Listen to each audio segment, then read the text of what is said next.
Early learning, juvenile justice, public education, and first-generation initiatives now calls this roundtable meeting to order. Today is Thursday, November 5, 2015, and the time is 10:35.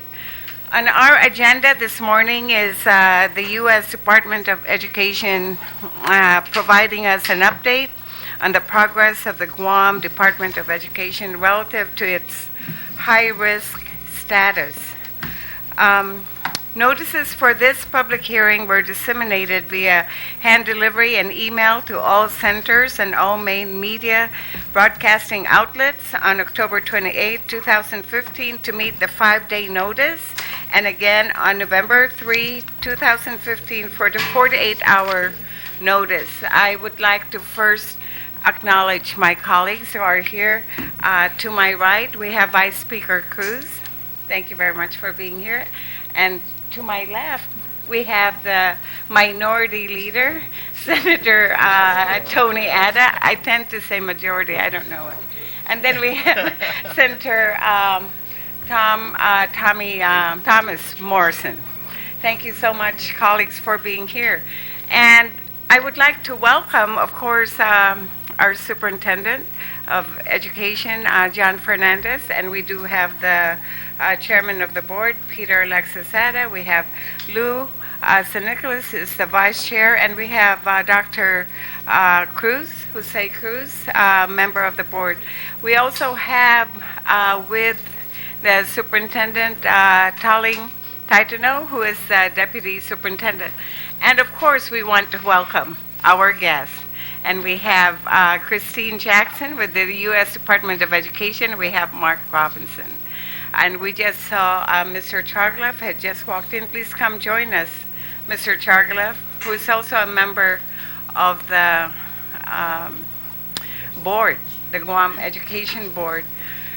And you know what? Before we proceed, I really want to welcome the Department of Education staff. And we have Mr. Ike Santos. Thank you for being here, Ike, and our new faces.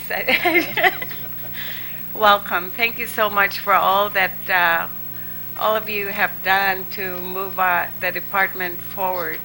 And so, I think everyone already knows why we are here. We're here to get an update. And you already know the kinds of questions that we will be asking. But just as a background, we do know that we were put on the high risk as far back as 2003. And we had received the official letter placing us in high-risk status at that time. And then at 2010 was when we were required to have a third-party fiduciary agent. And so since that time, a lot of work, a lot of effort had been made to try to stabilize the department and try to put major corrective actions in place.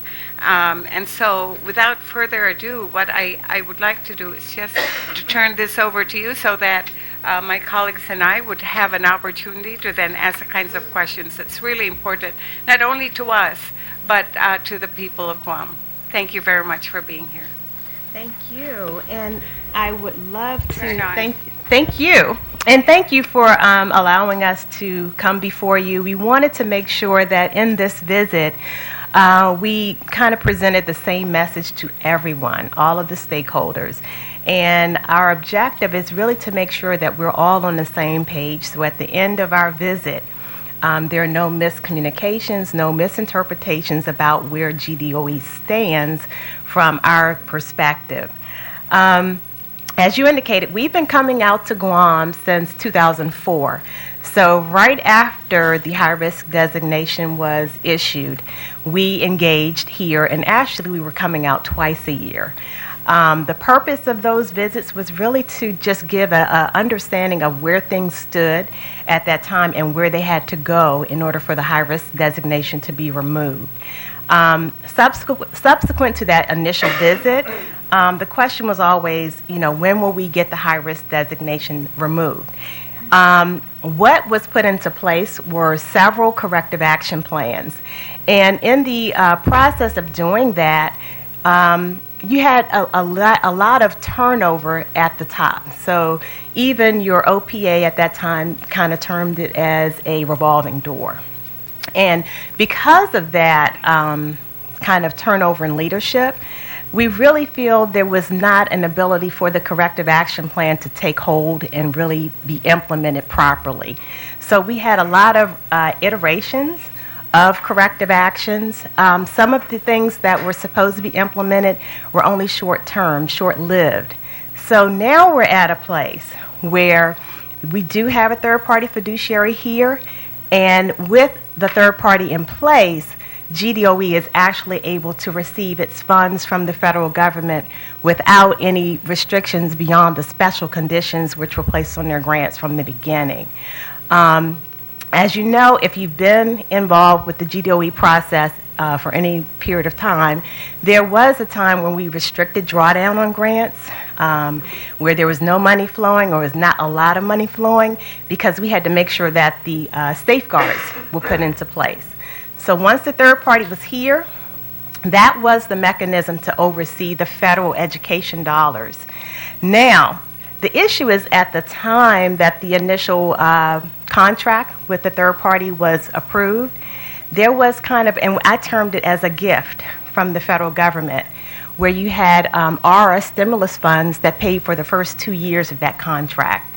Now, in the perfect world, your third party fiduciary would have been gone and you would not have to have dealt with paying out of your local funds. However, we know that turnover and turning an organization the size of GDOE around in 2 years with the number of deficiencies that we had identified was unrealistic. So we went into a period where the third party had to be funded with local funds. And to be very honest, when we look at the bigger picture of it, it's a $3 million investment, but then you have to compare that to the 30-some plus million dollars you get in federal funds. So without that oversight and without paying for that oversight, the 30-some million would not flow down to the GDOE. Now, the good side, the upside of it, and there is an upside, is that there is a plan, a real plan in place right now. It's not just the corrective action plan, but it is what we call an implementation stage to get to transitioning from under the third party, where GDOE is actually taking on its own functions independently. Now, we're getting the question, how long is it going to take?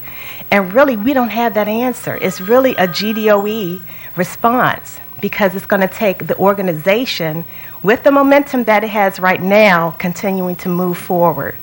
You have the right staff with the right skills in the right positions, and I have to stress that, because it wasn't necessarily that you didn't have the right staff. They may not have been in the right positions, or you didn't have enough staff to carry out the responsibilities. So you have the right pieces in place. And what we have termed, and what you'll have in front of you, is our assessment of where we think things are according to the 7 work streams that we have been in conversation with GDOE.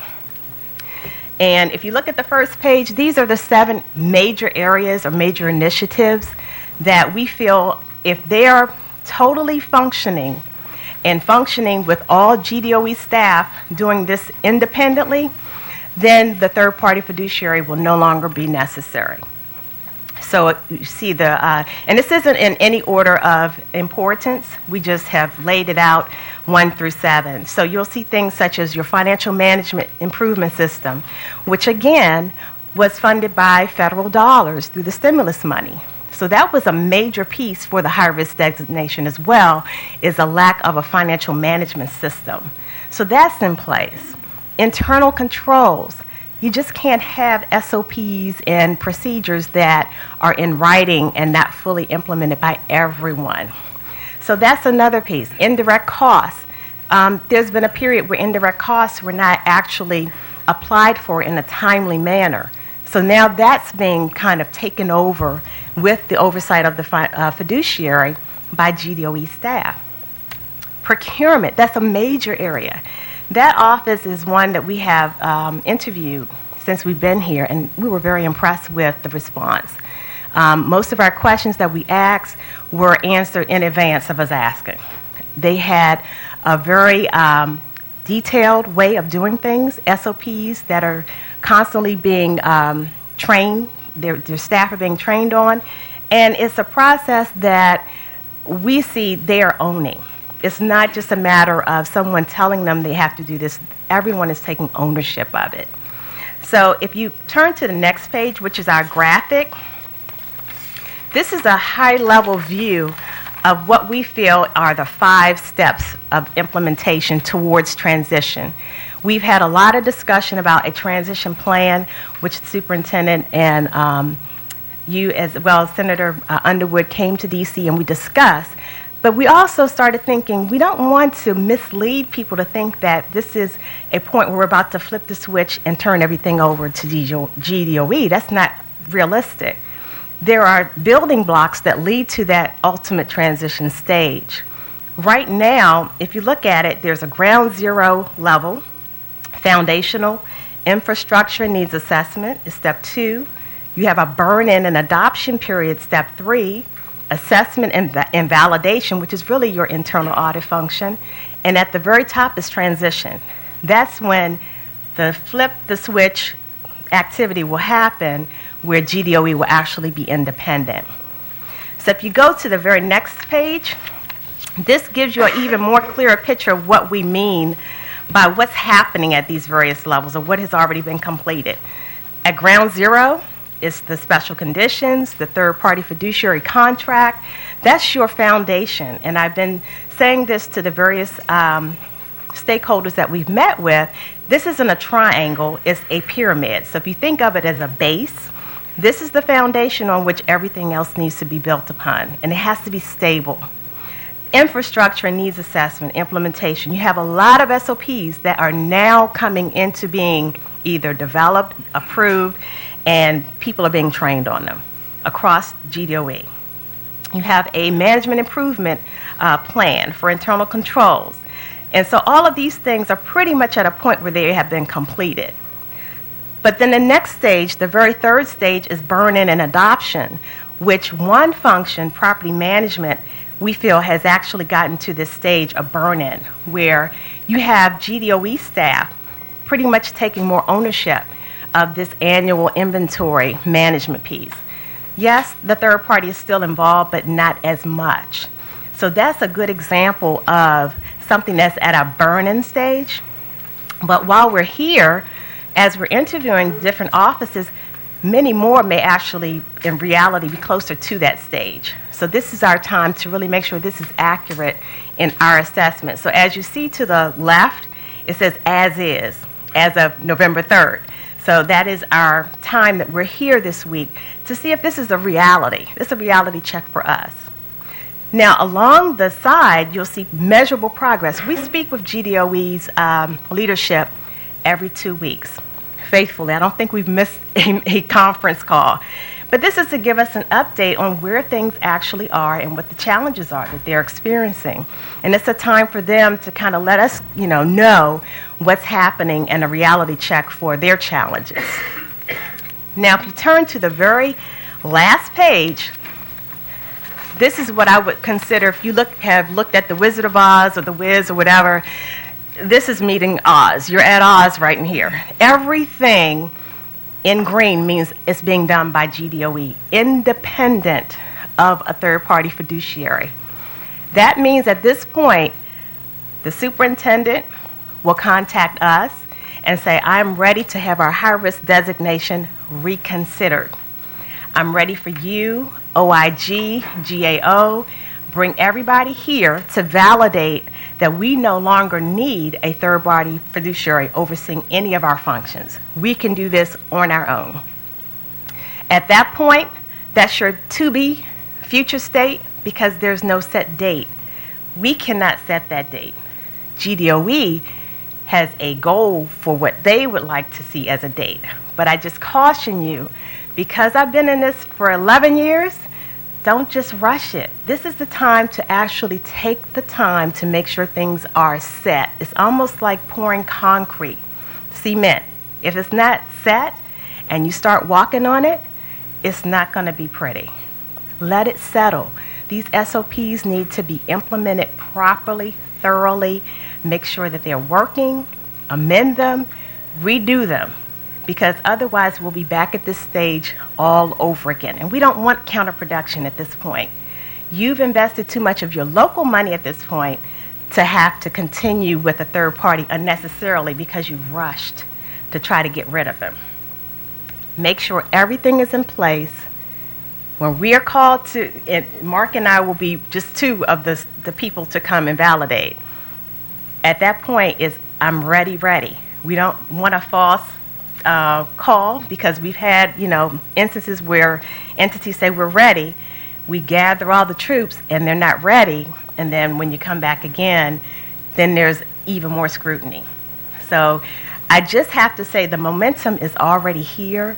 The leadership, you have the staff, everything is in place, the systems. So now's the time to keep the momentum moving forward. We don't want to start backtracking and having slippage at this point. So thank you. Okay. Thank you very much, Christine. First of all, I would like to acknowledge the presence of Speaker Judy Wantbat to my left, and then we also have Senator Dennis Rodriguez, who had joined us. And I want to apologize that I do see Mrs. Gutierrez is also a member of the Guam Education Board, and I do apologize. We actually have representatives here from Alvarez and Marcel, and we have Mr. Bill Roberti that we had been working with, and Tim Meehan. Yes, welcome. Thank you very much for being here.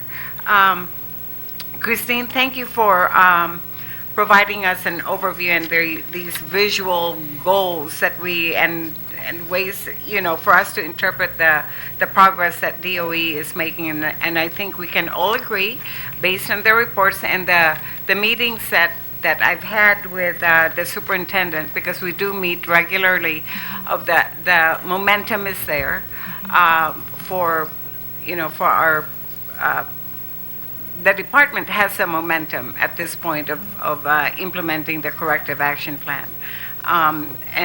And so I commend your efforts and the efforts of the Department of Education staff, because I know that it's really through their hard work and their passion and their focus in ensuring that you are now seeing and you're observing a different sense. You're actually observing that the standard operating procedures are not just in writing and on the shelf, but they're actually being put into practice. And so we fully understand that. We are educators, so we do know that when we learn something new, there's going to be a time when, you need guided practice, and that's where the third party, that's their role, is to help us to implement those new practices in the corrective action plan.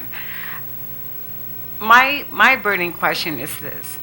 As we see the progress, is there a way by which we can, at a certain time, then minimize the participation of the third-party fiduciary agent? And the reason for that is this, is that we do know that in order for us to develop our improvement plan in place, the guided practice is important, and there are going to be missteps, but if we have the system in place to correct that, then the need for the training wheels or for someone to carry us through this would lessen and lessen. So, of course, our goal is for us to be independent and to be able to work this out, not just for the federal funds, but for our local funds. Because whatever you're learning through this, I'm hoping that it's the same, that the practices, the new ways of accounting for our taxpayer dollars would be integrated through and would be practiced in utilizing our local funds. So that really is the goal. This third-party fiduciary agent, and this is, in a way, it's a blessing in disguise, because it's giving us this opportunity to actually improve our accounting and the accountability and for the funds that our taxpayers are giving us. So,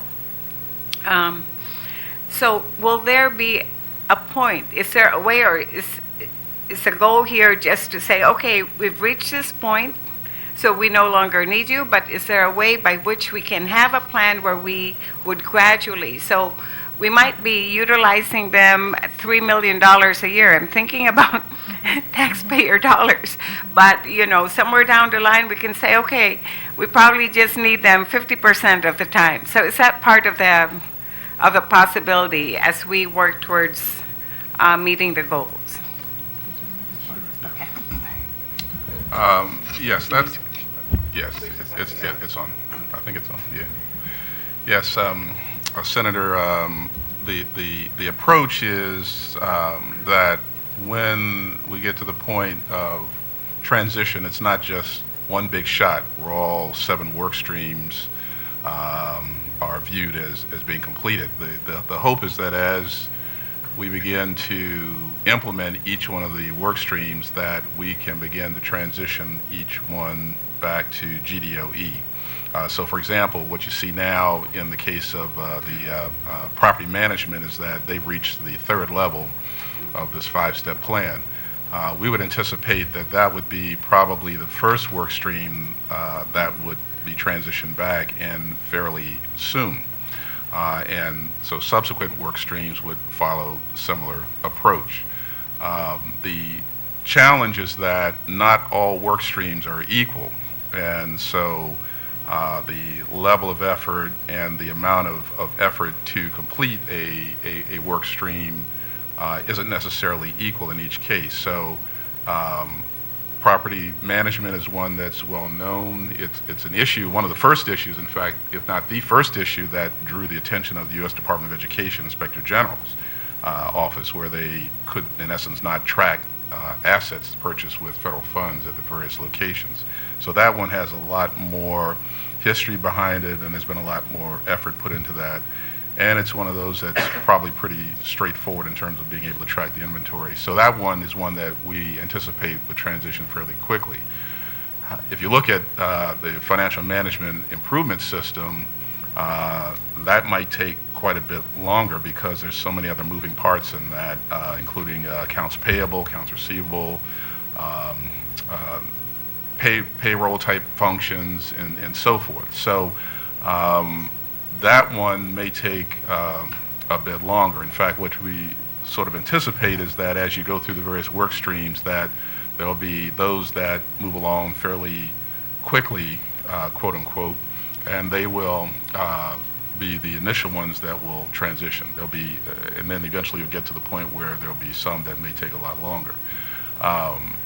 Because of that, it's not certain what, if any, correlation there'll be between the amount of money that's required to support those versus the transition. So, for example, if you transition or move out of 5 of the work streams and you've got 2 left, that doesn't necessarily mean that that the reduction in cost for the fiduciary would be equivalent to 2/7, for example, of the $3 million. It could remain at the same level. There might be some reduction, one would hope, but we're not certain as to what that would be. But the hope would be that as these work streams transition back to GDOE, that there would be some relationship between the reduction in the third-party support and the cost for the third party, but we can't really anticipate what that would be at this point in time. I have other questions, but I'd like to open it up. I do have other questions, but I want to give an opportunity for my colleagues to speak. Vice Speaker.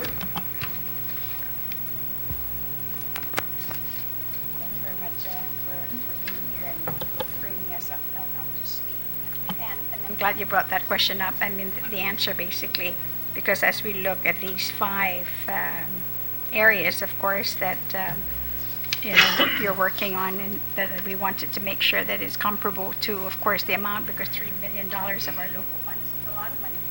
And if we are at a certain point, we'd like to see that corresponding reviews the government's part of being for this. And at the very beginning, I remember, and I met with you at the time when I was chairing that committee, we were kind of hoping that we could finish this even earlier in the 5-year period. I'm kind of worried now that you're saying that, depending, of course, on where we're going, that this could really go even beyond now in 5 years. And what do you anticipate that we may go beyond the 5-year contract on our 5-year period, which you basically set for the department? Well, I'm glad you mentioned that because I know when we first met, there was an anticipation that the third party would only be here for 2 years. And we were cautious in saying that was a little ambitious. But at this point, it's good that the third party has opted for the additional year. And what we like to say is we don't know how much longer it will be, but we don't think it will be as long as it has been if the momentum that we see now continues. The reason why things kind of slowed is because you had a lot of rebuilding. That this part at the bottom, it was so unstable that no one could really keep moving it forward because it was so squishy. Now I think it's at a point where it's solidified, and now you can start building on it. The pace that you do this is really solely dependent on the GDOE staff and how much they can continue to push forward and the pace that they can continue to push forward. What we've seen so far is that there's so much ownership at this point and understanding of where each person's responsibilities lie within the organization, that's a drastic departure from before. Before, there were only a few people who really were, gung-ho about doing it, and they were lifting heavy weight because some people were not on board. I just have to be honest. You have folks, as we do at the federal level, who are just occupying space, seats, positions, and not willing to help with the effort. I think at this point, you have more people in seats who are actually doing work to move the organization forward. That means that the amount of time it's going to take to totally not have a third party is more brighter now than before. Now, I must caution you, their contract this additional year will be ending next year. So we have to just say prepare to have another contract in place. And that's only to make sure that the federal money keeps flowing. It may only be another year, another 2 years, we don't know. But it definitely will be a situation where a third party, whether it's this company or another one, but we will have to approve it, of course, is in place. And that's only because, as you said, you have to protect the Guam taxpayers. We have to protect the federal taxpayers. So we have a responsibility to make sure that we do our due diligence, even though we know a lot of improvement is going on, but it's a big organization. Now I think you're at a point where it's actually really, really working. I like to encourage that, you have everything moving in concert together. I don't see any fringes right now. But, there have been times when we know it was just the 20%, 20-80 rule. 20% of the people were doing the heavy lifting. I think now you have more people who are really engaged and committed to making this work. And that's going to be the difference in how long a third party, whoever it is, stays in place, or how fast it takes to transition out of any oversight at all. So we're hopeful that if we continue the momentum as it is now, the light is much brighter than it has been in the past. If I could just to add on to that, 2012 was the very first year we implemented the new financial management system, which has helped lay the foundation, a big part of that foundation for the organization. And based on that platform, we've had to train staff, we've had to hire staff, we've had to put them in the right positions and then solidify that. So we do think that from a foundational standpoint, we put that foundation and we're building, and it's a lot about people. And I think all of you are aware of that. It's just they're having the right people focus in the right direction to address all these issues. And I want to say, with regard to, Mark mentioned that not all work streams are equal. I would also add, and this is their framework, but as I've looked at it, my assessment is that not all stages are equal as well. And so most of our effort and most of our time for the remainder of this piece will be spent on infrastructure and burn-in. That's the heavy lift. But I want you to also know, because you're also aware that we've made a very determined effort to build up our internal audit function. That internal audit office, which is well staffed now, with over 30 years of experience in government auditing, is preparing for a stage 4 assessment and validation. When we get to that stage, we want them to be ready to go, to be able to do the assessment and validation, to provide reasonable assurance, not just to the U.S. Department of Education, but to all of our stakeholders, including yourself, of our own internal assessment of what's in place, the SOPs, our ability to manage those SOPs and manage our risk, and then take the necessary corrective actions before anybody external comes to correct us. So 2 and 3, those stages, we're really pushing hard. Stage 4, we're gearing up for, so that I think we all agree, stage 5 shouldn't be a long, drawn-out transition phase. By the time we hit stage 4, the transition should be evident. That's either going to happen or not going to happen, because we've addressed all of these things internally with the third party and with the USDOE in place.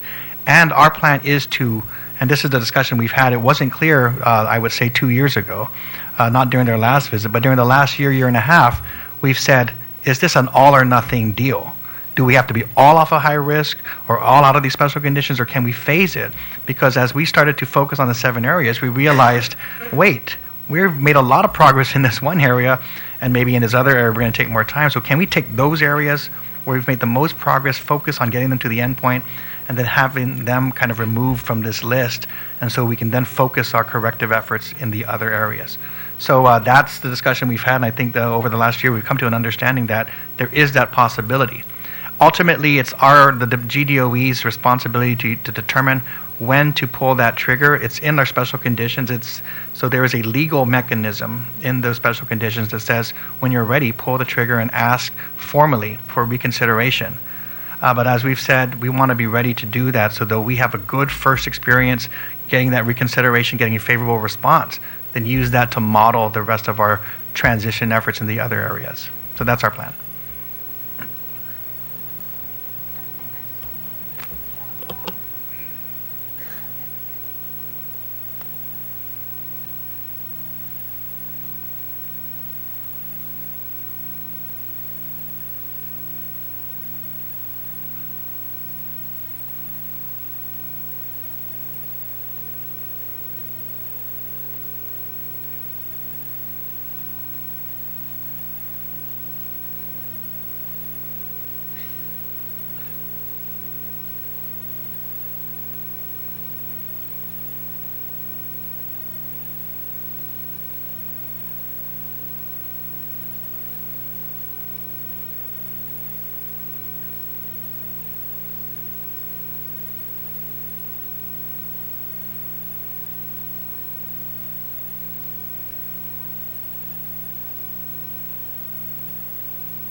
So I promise that I didn't want to speak a lot because I want our guests to speak, but you just made a comment that I hope that others will echo as we go through this. And this is about the employees of the department. These are the people who need to own the project. They need to succeed in order for all of us to succeed. So it's not really the superintendent or the leadership team, it's having the staff. And you have a lot of our division heads, our transition leads who are here. They're the ones who are held responsible for making progress, and they're the ones who are doing all the work. So I think through all of this, and I think I've heard it just in the first few days of visits, that echoing what I've seen, which is a real sense of professionalism, a real ambition to succeed and not stop where we've started, and really the importance of just trying to do their jobs more effectively and more efficiently. And if we see that throughout the department, then I don't think it's just going to be a model for federal and local funds. We want to be a model. And when I came in, I told Telling over here, I said, we want to say that we want to be the highest performing organization from a financial management standpoint in the government of Guam or elsewhere. That's our goal, really. We want to get off a high risk, but really we want to be a top-notch organization and be able to prove that. And I think we have to thank the employees for continuing their work. And I've asked USDOE, I said, we have to have some acknowledgement, because even though we're not there at the end, we've made a lot of progress. And it's due to the fact that these employees are working hard to try to meet those standards. And I think we're making a lot of progress in seeing it too. Thank you. And thank you for recognizing that. And indeed, DOE does take 40% of the local budget, so rightfully so. The expectation as an educational system would be such that we would model the responsible financial practices, and not only for the rest of the agency, but for the community. I would like to ask if any of our colleagues. Yes, please. Senator Rodriguez. Thank you very much, Madam Chair, and thank you very much for being here this morning. And I want to first of all recognize and also congratulate the Department of Education for the progress that they're making, as you've indicated this morning. And John, it speaks of your leadership, and of course the staff and the division heads who come to this point where we're getting that indication from USDOE. My question here is that I know that we've had the third party for about was it 4 years, 5 years now. I just want to know, and if it was said earlier, I apologize, but and maybe John, you can answer this. What is the cost that we're paying the third party for the past 5 years, and what are they doing that really that is required that they still remain, and that we're not able to show USDOE that look, it's been 5 years, and just like you said, we've been progressing. So maybe John, you can answer that, please. I have to get the exact numbers. It's been between $3 and $4 million every year. I know that recently it's more closer to the $3 million mark, and $4 million earlier on. So if you take that number, let's say 4, it's about $20 million we've spent during that period of time. But remember, the first 2 years were paid out of our federal funds, so that was probably about $8 million or so, and then the remainder has come out of our local general fund appropriations. And again, we don't like to see that, and everyone knows, USED and third party knows, because we have these frank conversations. We like you to come here for a vacation, not because we need to come here to oversee us.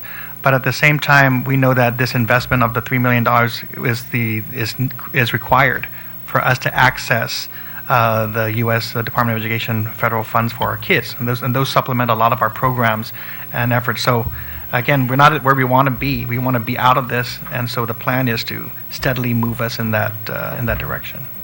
Yeah, if I could also respond to that, I think you have to look at it from the standpoint of the third party's cost relative to the amount of education federal funds that you've received during that same time period.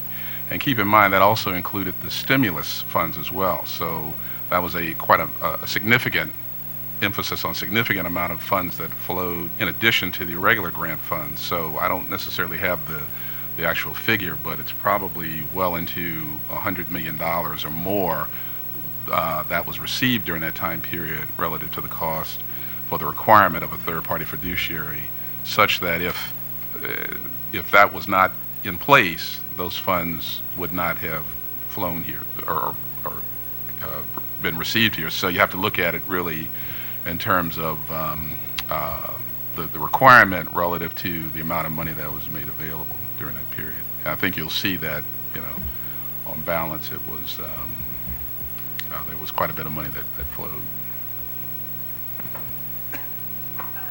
Senator. Thank you, Madam Chair. Maybe the superintendent can answer this question. The third party, when they first started, how many personnel did they have here?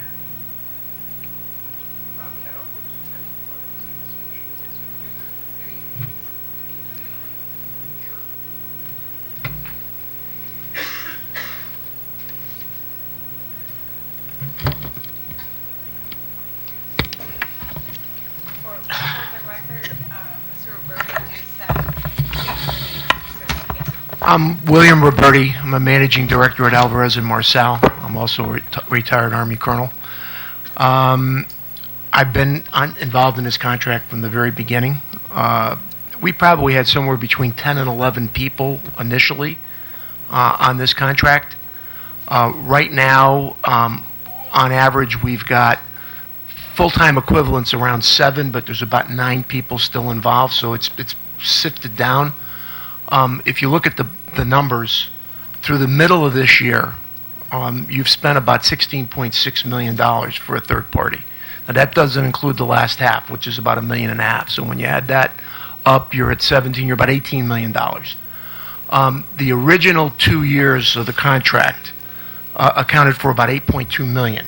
And what we've done is the speaker originally asked was, can you sift this down? We have. I mean, initially we were at 4.2 and 4.4 million in the first 2 years. The last couple of years it's been averaging around 3.1 to 3.2. The new contract, which is just approved, is at 3 million.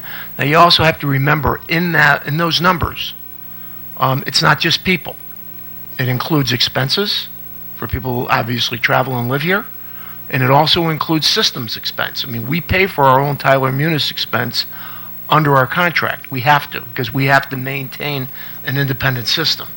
So we've worked very hard to manage down the amount of people that we have on this contract.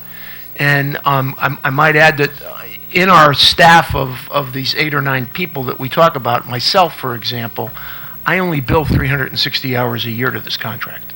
I mean, I come here 4 times a year.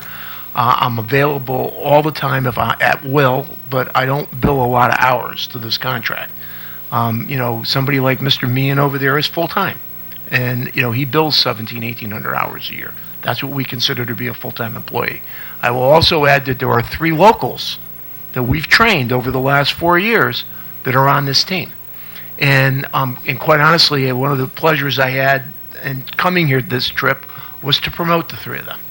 And they started off as analysts, and they've just been promoted to senior grants analysts, and they've done a great job. In fact, 2 of the 3 have been a big part of the reason why the fixed asset portion of this contract is at a point where it's at burn-in. Both Stephen and Roland have been a big part of that, along with another young man by the name of Tony Bob, who's been here for the better part of 4 years. So we're very aware that, we need to be good value for money. I mean, at the end of the day, we are consultants. That's what we do. And by the way, those locals are billed at a rate much lower than our people that come in from CONUS. So we have tried very hard to work closely with John Fernandez and the U.S. Department of Ed, and before that, certainly Senator Underwood, in getting us to the point where we're at. And we know that the contract's going to come up for bid. It will be what it's going to be. If we put a bid in and we don't win, that's fine. We'll do a good job and be professional in transition. And if we do, we'll continue to work hard with this team to try to get rid of us. I'm going to be 70 next year. I hope I'm not here for my 72nd birthday. So that's kind of where we're at. So I hope that answers everybody's questions. Yes. Thank you. And I think that's my concern that I had, and the superintendent brought it up where he said that, I guess this third phase, the burn-in and adoption period, is where the heavy burden lifting is going to be. And now we're downsizing the personnel. We went from 11 down to 7, and you said it's even dwindling further down. So is that going to affect the department's ability to be able to train the people that they need, get the the expertise that they need with the your people dwindling downward in there. Well, I So don't where think we- we're not going to go down any further. I mean, at this point, we have a pretty stable team. We've got people that are steeped in Edgar. We have one person who was on island here full-time for quite a while, Leah Beauvais, who is an expert on grants management. She's still involved in this project. John Hanford, who we now have at halftime, is really more of an operating and type versus a finance type, and has worked with the warehouse and the fixed asset folks. Tim's full-time. All locals are full-time. Tony Bob is full-time. And, you know, John and I sit each year and we talk about our contract, and we have since he's been the superintendent, and I did it with Superintendent Underwood when she was in that job, and said, okay, here's our scope of work. This is what we have to accomplish this year, and these are the amount of people that we need to get the job done. I'm pretty comfortable with the team we have right now, as long as John keeps adding more folks on his side. I was going to say that the idea of the burn-in and adoption model is getting to a point where we're able to operate independently. So this has been the discussion when we started talking. I'll go back because I mentioned this before. When we met in November with USDE, we also met separately with third party when I was out in DC. We said, look, we've got these audits. Great, we had a clean audit. We have 2 consecutive clean audits. That shows that we're making progress and we are able to kind of depict the financial condition of our organization and show compliance with federal grant requirements. So, you know, this shows we should be getting closer to the end. The question was, well, how do we know whether this is because of the third party or because of your organizational training and investments and so forth?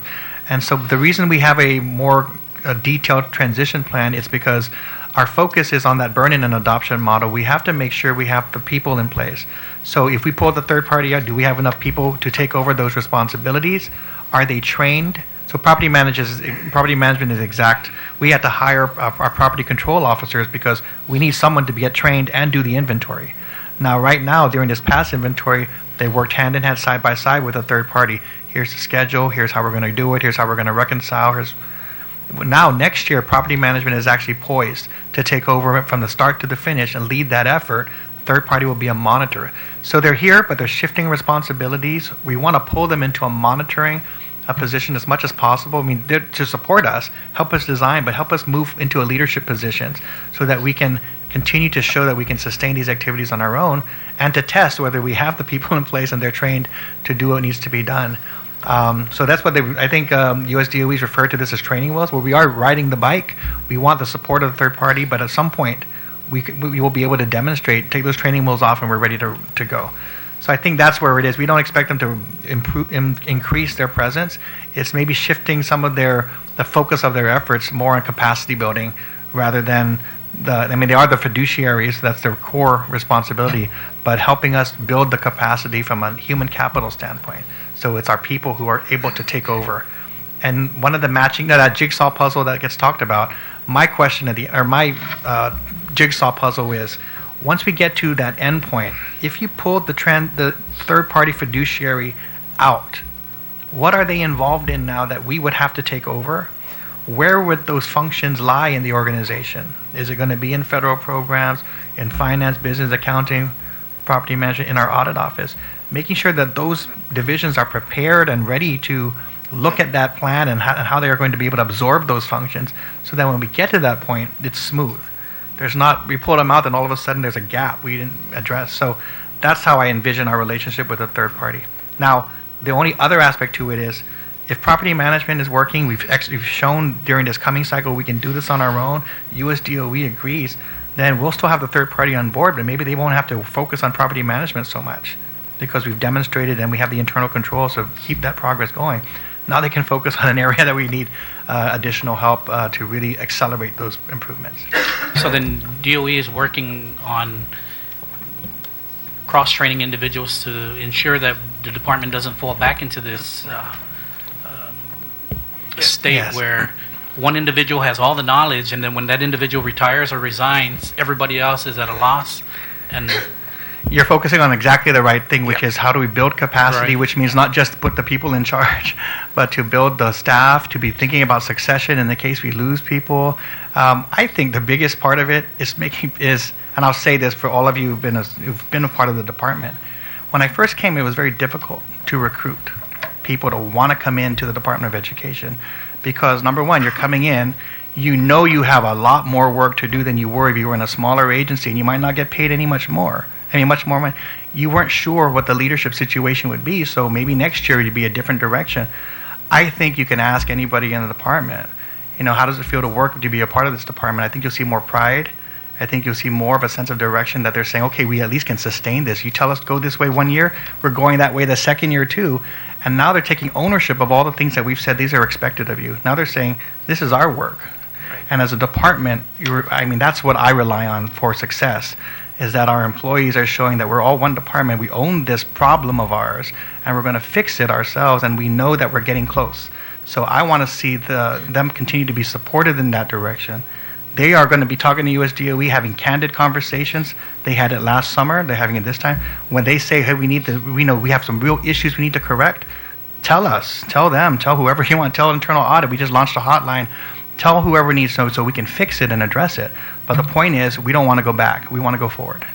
A good example of what John's talking about is the area of indirect cost. When we first got here, your indirect cost had not been reconciled for many years, and no fault of the former superintendent, it was that way. And it's a very complicated process. It's a process that involves the Department of Interior, the Department of Education, and we ended up bringing an expert to the table who actually worked hand in hand with John's staff, with an individual inside the staff, to basically be able to calculate this very complicated calculation. And you had to get buy-off from several different agencies in Washington.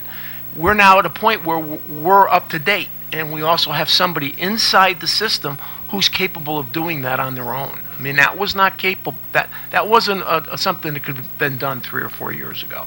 So that's a good example. I think Senator Morrison, you wanted to. I'm sorry, Senator Adler. Yeah. Thank you, Madam Chair, and thank you, Mr. Roberts, Superintendent, board members, and DOE staff. I'm hearing a lot of progress being made. As stated, Ms. Robinson, a lot of momentum is taking place, and but one thing that's not clear in my mind when I look at this to be a future status, I'm just wondering. I'm sure you've dealt with this, Ms. Jackson, in several jurisdictions, but when this to be or future status is determined, you're saying it will be up to the GDOE. So I guess my question would be to John, do you have an idea what that deadline is going to look like? So again, with the notion that we would want to phase in, it would be really kind of assessing the different areas and determining where we think we are in terms of our progress. In order to get a better sense, it's not just to hear from USED and from third party. I have our internal audit office who I'm relying on to also use their expertise and their independence from the operating divisions to give us another internal look. So I'm going to want to be very sure before I pull the trigger that we're ready to go. And I have a good sense of, we want to set high standards. So it's not, did we meet the bare minimum so we can just get out of this? Because I don't want to risk that. So I think it's just that internal assessment, this visit, and so forth will help me better determine the time frame. I'm not prepared to say what that time frame is because, I'm always the one who sees the glass as mostly full, and so I'm going to be more optimistic than most. But I'm going to use this visit and further discussions with our staff to determine how we strategize to put ourselves in the most favorable position. I would say definitely within 2 years, we would want to exercise one of those pieces. How soon within that time frame? It'll depend on what we're seeing in terms of progress. And I'm really interested because every time USDOE comes in, they'll tell us, look, you've told us this, and we've seen 80% of it, 90% of it, but we've also heard some concerns. So I want to make sure I hear those concerns as well. And if I'm not hearing it, I need to hear it, because I don't want to. Again, I want to make sure we're able to address things that may be weaknesses. If it's about we're pushing too fast, or I'm not, things that we can address easily, that's great. If there's anything critical, I guess I don't want to go and because Mark and Christine they've been here before and they know what we're going through, and we talk to them on a biweekly basis. But we're talking about their legal counsel coming in. So I'm going to have our lawyers make sure they review the special conditions and make sure from a legal standpoint we're good. They have their inspector general coming in. I'm going to want our internal audit office to give me as much assurance that when they come in and apply their standards, we're good to go. And then the programmatic office, they've gone through some change there.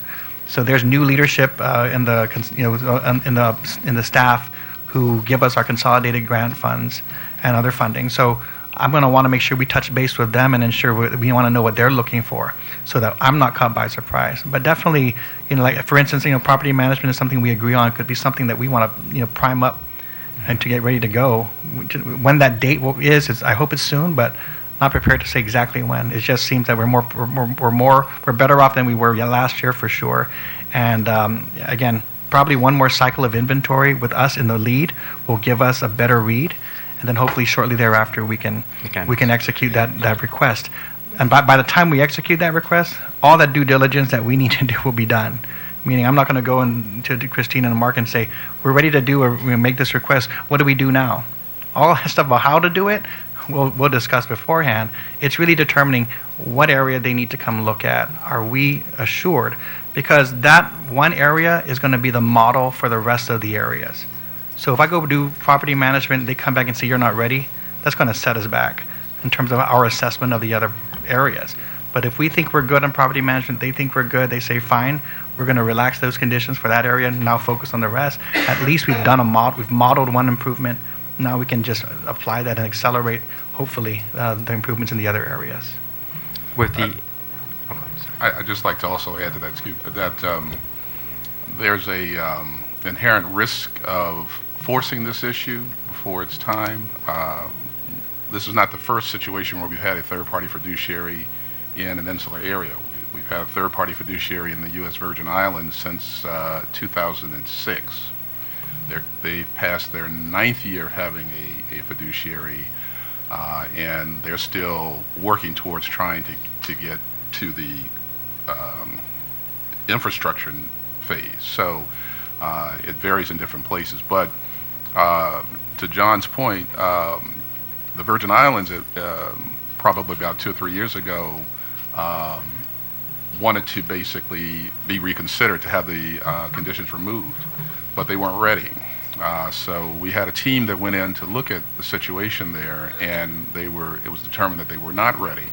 And that did two things. First of all, there was a lot of time and effort spent by the department to go in and look at that, and it was determined they weren't ready. And number two, it created a situation where there's going to be much more skepticism the next time they come in and say that they're ready, because of the experience during the first phase. So you're better off, even if you think you're ready, I think you said like the 80%, to push it even a little further to make sure you're absolutely ready, so that when we do come in, and again, it's not just going to be Christine and I, we're just a small segment. I mean, it's going to be the program office, Inspector General's office, General Counsel, various other folks are going to come in and take a look. Those folks have other things to do, and they're certainly not going to want to be in a position where they come out and things aren't ready, because it's going to create a perception going forward. So I would just put that on the table as something to consider once you're ready to pull that trigger. The scenario Chicken Little and so forth, that applies here as well. So, real quick, Madam Chair, thank you. I was going to follow up on the third-party fiduciary. There was a mention that there is some locals that are hired. Four? Three, all out of the University of Guam. We've taken them. We actually have had an intern program here for a few years where we've actually brought, I think, one, maybe in some cases 2 interns in, and we've been able to turn some of those interns over and hire them. So we've actually taken them right out of the university. They all have degrees. They're all very competent.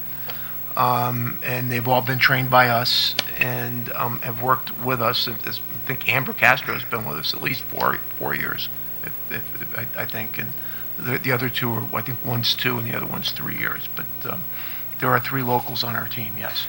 Oh, Superintendent, with the transition process, would you be looking at these individuals that are, of course, being trained and to carry out some of these issues with GOD to also be part of a potential transition? I mean, I'm just looking at the continuity of these folks that already got this training. They're university students and degrees. Would that be considered? Right. I mean, obviously, everything we do will be governed by our personnel process and requirements, but we are looking for talented individuals who are familiar with our issues, who want to come in and work on these issues. And so it helps, because sometimes you get talent, you can't line up all of those 3 things at the same time. Sometimes they're very talented, but they go, well, I don't want to work for DOE, or for whatever reason, it's just too hard or too difficult. Or sometimes they want to work, but they may not have the right training. So when we do find individuals who do, we're going to want to see them be a part of the team if once they apply and identify what they want to do within the department. It's also going to require us to complete some of the work that we're doing right now, which is to, as we look forward to transition, we're looking at what this department needs to look like from a structural standpoint. And so we are already going through that analysis of our structure as an organization to determine how we're going to organize ourselves as we head in that direction. So that means, as we look, I mean, it's not just from the financial management standpoint, but that's a key part of it. But looking at all the needs that we have as we're transitioning for technology and other pieces, what are the staffing needs that we need to address? Where do we need to invest? So once we lay that out as well, we'll be able to identify the job opportunities that will be available for staff who are ready to join us in that effort. So matching them up, they have to have an interest in it, and obviously they're well aware.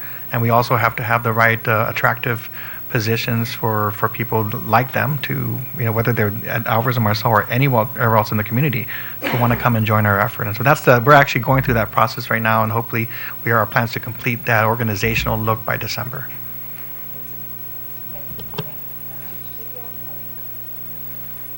When you do pull the trigger, when Guam DOE does pull the trigger and asks USDOE to come and do the evaluation, wouldn't you have your consultant, the third party, give you that recommendation to pull that trigger?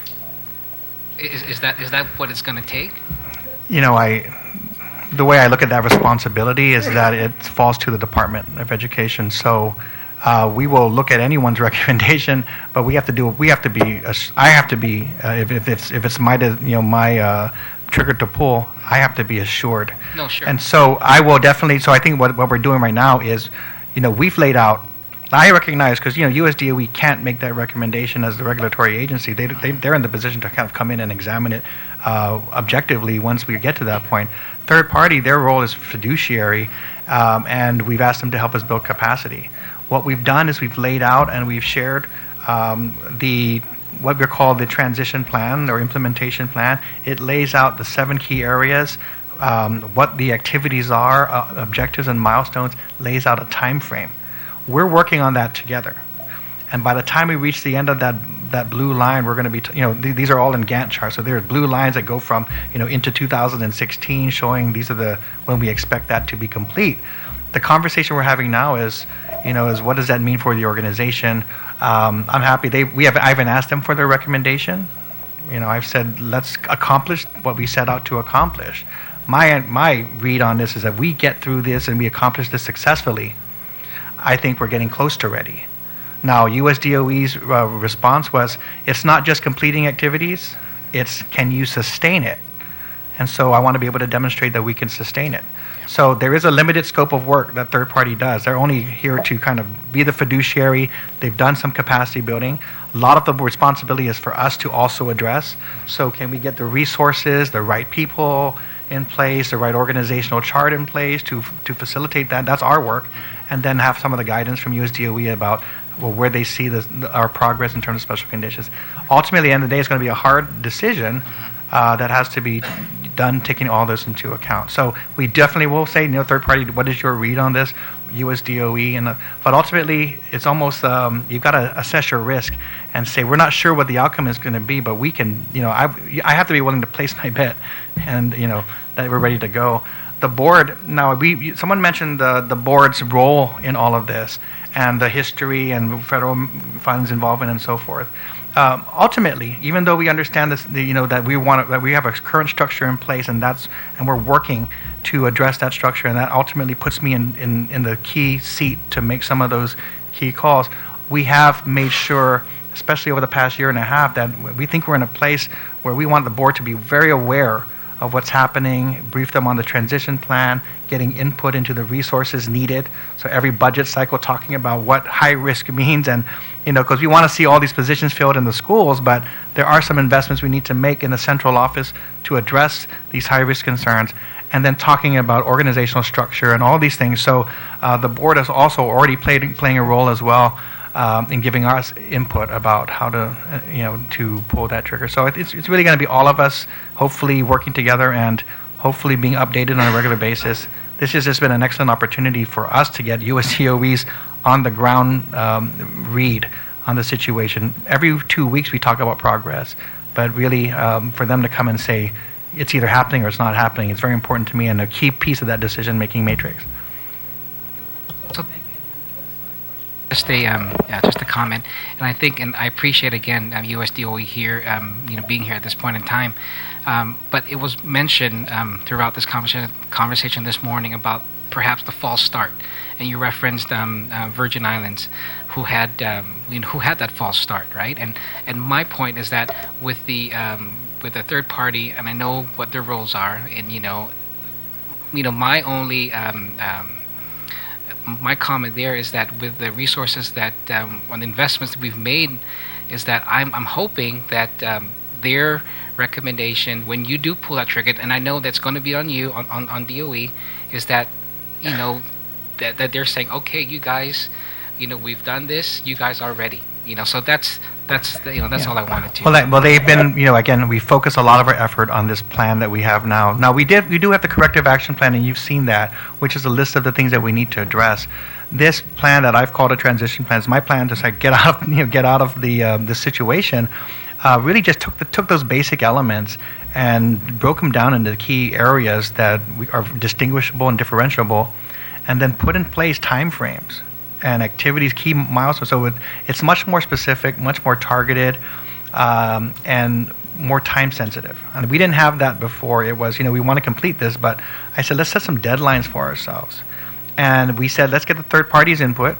Do they think we can accomplish this based on and what supports do we need and what do we need to do? So their input is in, and we co-developed that plan. So they're already a part of looking at that end state.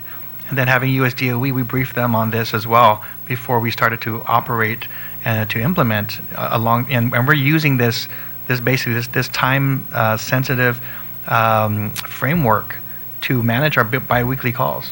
So I think that's a really good indicator that we all are looking at what the end state's going to look like. I just want to say, from a consultant standpoint, consultants can say whatever they want at some point. And we want and we value good advice, but at the end of the day, the responsibility lies with the department, and we're going to have to make sure that we're really ready, and it'll take the input of many people, and especially our employees who are the ones who are in charge of getting this done. So we're going to want to hear from them as well, that they're ready to showcase what they've been able to accomplish when it's time.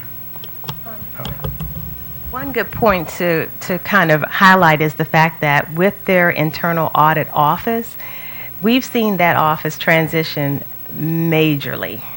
We met with them this morning, and I can definitely say if they're able to implement the work plan as they laid it out to us, this assessment validation stage, you won't need the third party to tell them if they're ready or not.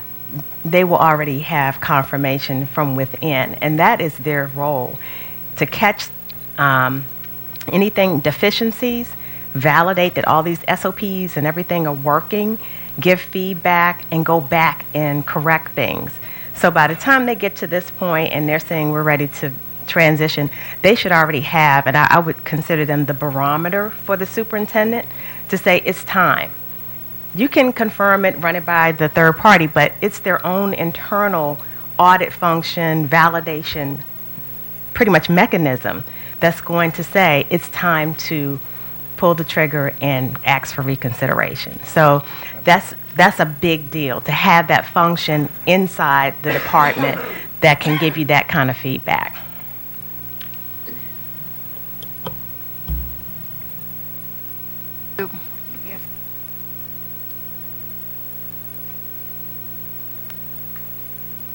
One of the things that I know in this copy that I was able to get, and you were looking at the CCAP, that you actually looked into the Evergreen Solutions Management audit. Is there anything to report about that? Because that was designed, the legislature appropriated the monies to have that study done to see where savings could be made if there are any redundancies. So have you looked at that? Is that something maybe that's part of the CCAP or not?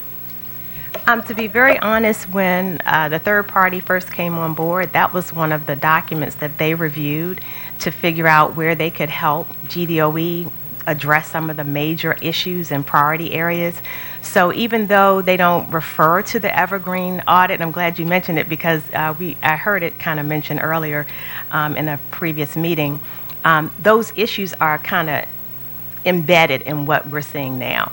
So what they have already decided to focus on should address many of those recommendations. Of course, there were tons of recommendations, but I think if they focus on the ones that they have already identified, you can pretty much go back and kind of pull the Evergreen audit side by side and see that it's addressing many of those areas that were identified in that audit, because it was pretty comprehensive. I can definitely say that. Money well spent. Thank you very much, because we thought that it went down the drain. And I'm glad to hear that. Is there a way then now, other than to just physically get these two documents together to do the comparison, that you have something highlighting specifically what was already directions set by former superintendents to their current superintendent? And I know there were meetings held on Saturdays, and groups of teachers, administrators, all involved looking at that. And I don't know where it finally went. So is there something that we can look at? So we can do that crosswalk, because I think it's what Christine said was accurate. The additional piece is that as we're looking at the reorganization discussions, we're also working with a third party. We're also embedding, again, we're looking at all the past recommendations and as it relates to that exercise, so that we can make sure that we're addressing what makes sense. So we haven't done an explicit crosswalk, and Talling's looking at her to-do list already and putting it on, but it's something we can do, especially as we get to this stage with we're looking at structure, because there were a lot of organizational structure issues that were implicated by Evergreen. I think you've known me enough to know that I don't like to recreate the wheel. Sometimes it's just execution.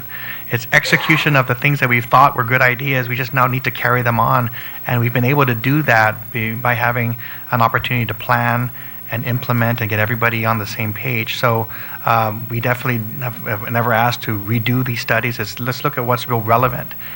Same thing as we do with facilities, incorporate all those studies that have been done so that we can develop a plan and a plan of action. So that's what we're doing at Evergreen, and we can work to do an explicit side-by-side if that's going to be helpful to the committee.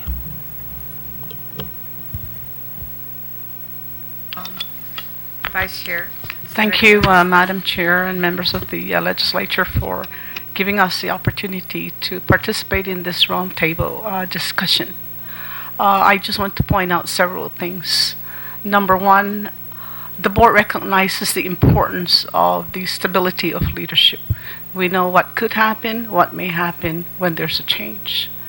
The transition plan is very detailed, and we want to be sure that the plan is carried out with fidelity. I heard from Christine the words teamwork. I heard the word commitment. I also want to add the word dedication.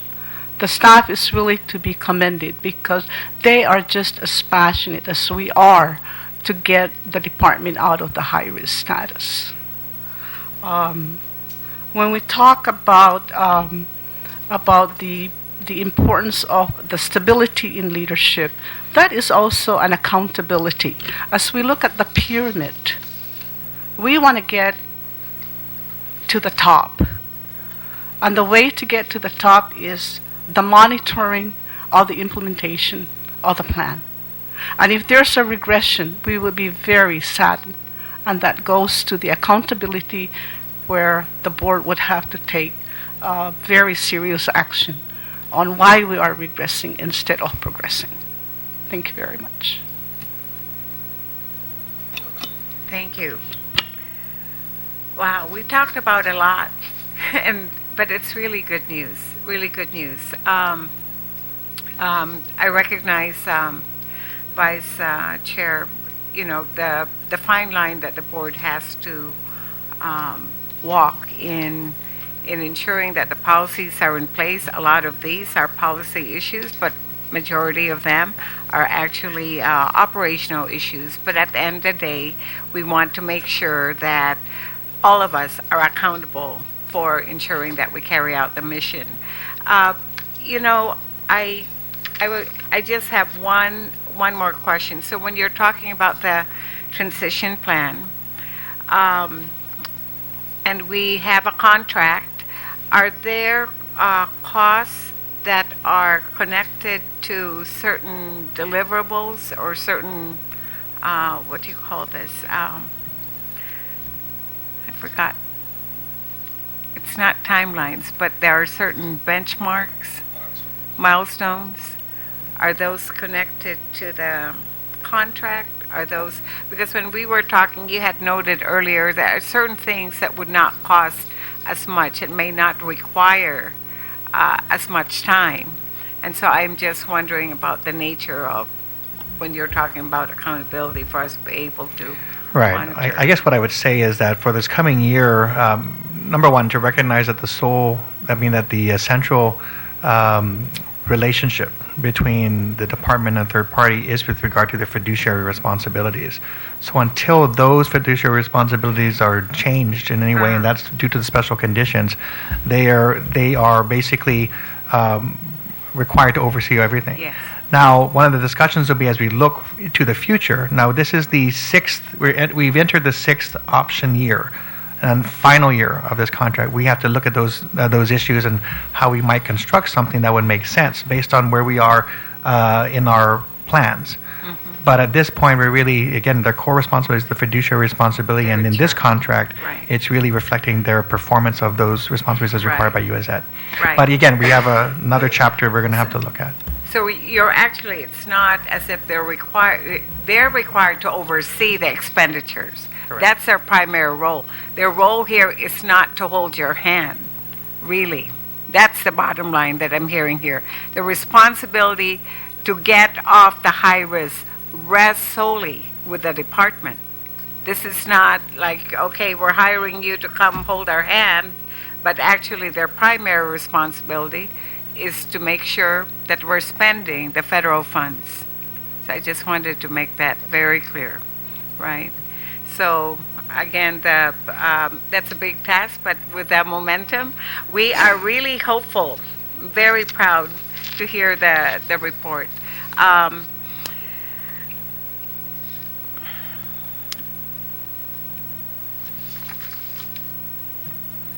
I don't know what else to say other than that we would like to get regular updates, John, because of the investment and just, of course, the concern that we have regarding, so that it's not so much that we want to be involved with the everyday operations, but I think that when you're talking about a lot of changes in order to provide the internal support, you're really talking about reorganization, right?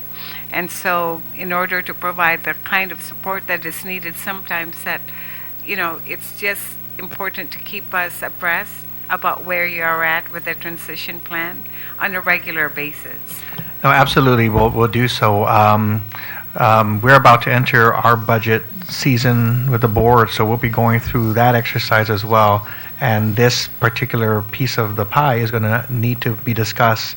Any recommendations about any organization? We haven't made any recommendations, but any recommendations that do come out with regard to organizational change or budgetary implications, we'll hopefully be addressing December and January as we prepare our budget submission for the next fiscal year. So that discussion is imminent, and that's why the visit is very timely.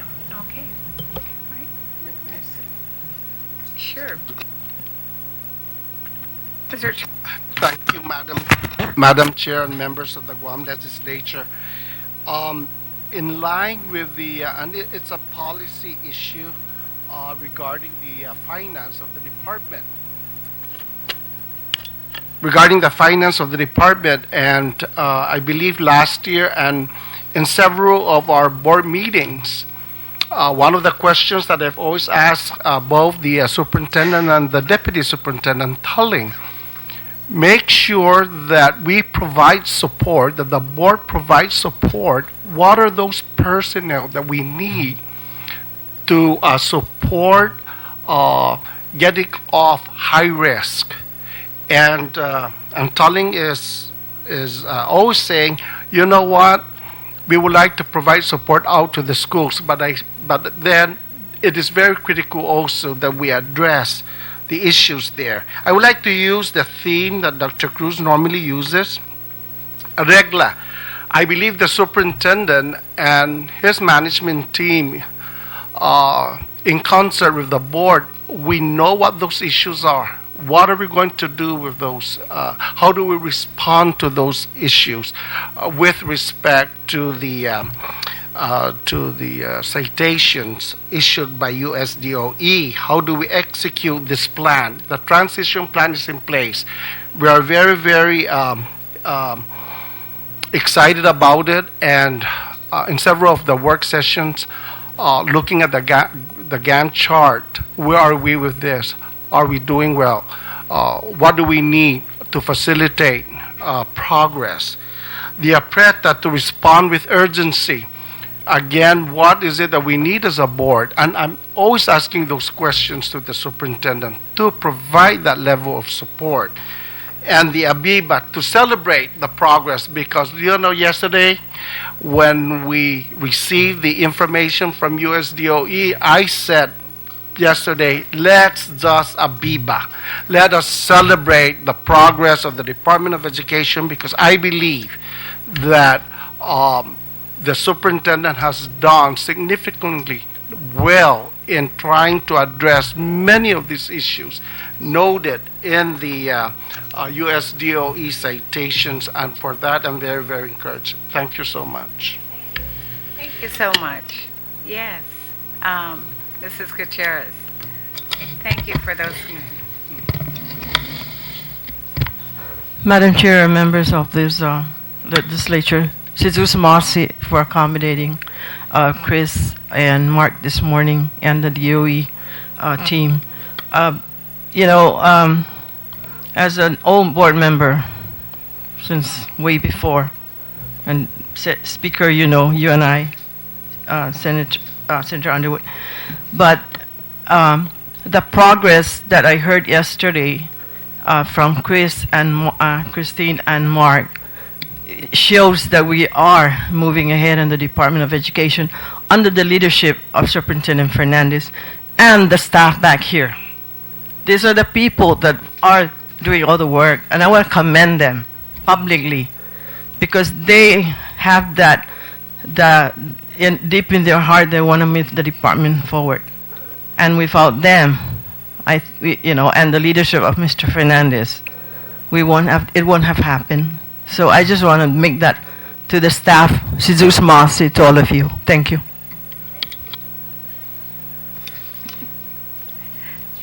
Yes, Dr. Cruz. Madam Chair, I think what we have discussed really is what we call a history of bumps and humps, okay? And the bumps are something that actually move us along. The humps is really sometimes you don't really recognize, but those humps are actually very important to either avoid or actually to phase on or actually maybe buy a new Willie or whatever it is, rover, in order for us to do that. And I'd like to caution that sometimes, the department needs a rover, even if it's really just to contract it for 1 year or for 2 years. The Evergreen is really is a fine example of how it worked together. I just want to caution that, when that occurred, it almost lacked the consultation with the board. So please, I remind us that we are a team. We need to cooperate, we need to collaborate, and most importantly, we need to work together because this is American democracy. It's our people who put us in there. We were put in there by our people. And I always say, I stand tall, really, that, democracy, sometimes our father says, sometimes democracy is really crazy. But this is a crazy thing that has been proven to the world, and it really is very important. So let's keep going and really acknowledge really what we may learn from that crazy thing, because even at the mental health, we changed the name from, whatever, Department of Mental Health to actually behavioral science. So they really made an advancement. So the people of Guam to itself really are really advancing in that knowledge as a community. And I think I reminded Mark and Christine that, that's something that I really celebrate with the people of Guam. We celebrate together, and we're just not celebrating because it's our party. It's the people's party. Thank you. Thank you so much, Dr. Cruz. With the fiduciary agent that's on board, and all of the systems that are being used currently, are those now properties of DOE, GDOE, and can those systems be expanded then now beyond just federal, let's say, property inventory and assets, that now then we can see it applicable for all local purchases and inventories and everything? Right. So yes, I think the systems that have been put in place are that we're using right now are the property of GDOE, and in fact, I didn't get a chance to address this earlier, but I do want to say it now, that the benefits that we're going to see from that investment and all the work that we're doing with regard to federal funds are going to also apply to our local funds, our management of local funds. So we don't want to have two different processes for having to deal with federal and local funds. We want it to be integrated and hold ourselves to a high standard of accountability for all the funds that are within the department. I think Mark made a special a remark earlier that I think it's applicable here. We talk a lot about our essential goal is to raise student achievement throughout the department. But in order to do that, we want to make sure we take care of all of our operational issues so that we can focus the resources, be accountable for the resources, but focus those resources on that central mission. So I think with regard to federal funds, it's not just addressing the operational fiscal issues associated with managing those funds. We want to extend them to our local dollars, and then we want to focus on how we're using them programmatically to improve education. So I think that was the comment that was made earlier that really stuck with me. Right, yeah. I think Senator Underwood hit it right on the head earlier when she said, to what extent can this experience be leveraged to improve the overall operations within GDOE, and that's right on target. I mean, the intent of this process is not only to address the immediate need, but also, to the extent possible, leverage some of that to improve operations across the board. And in fact, in the special conditions, there is a provision in the special conditions which requires the fiduciary to, whenever possible, conduct knowledge transfer, where they are in essence providing support to the department to pick up and learn some of those best practices. And I think they practice that in the form of not only the knowledge transfer, but also in bringing on local staff to train them in some of the practices that they use in other settings. And so that was right on target.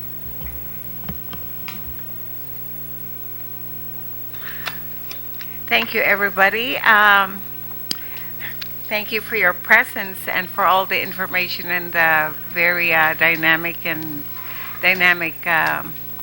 dialogues.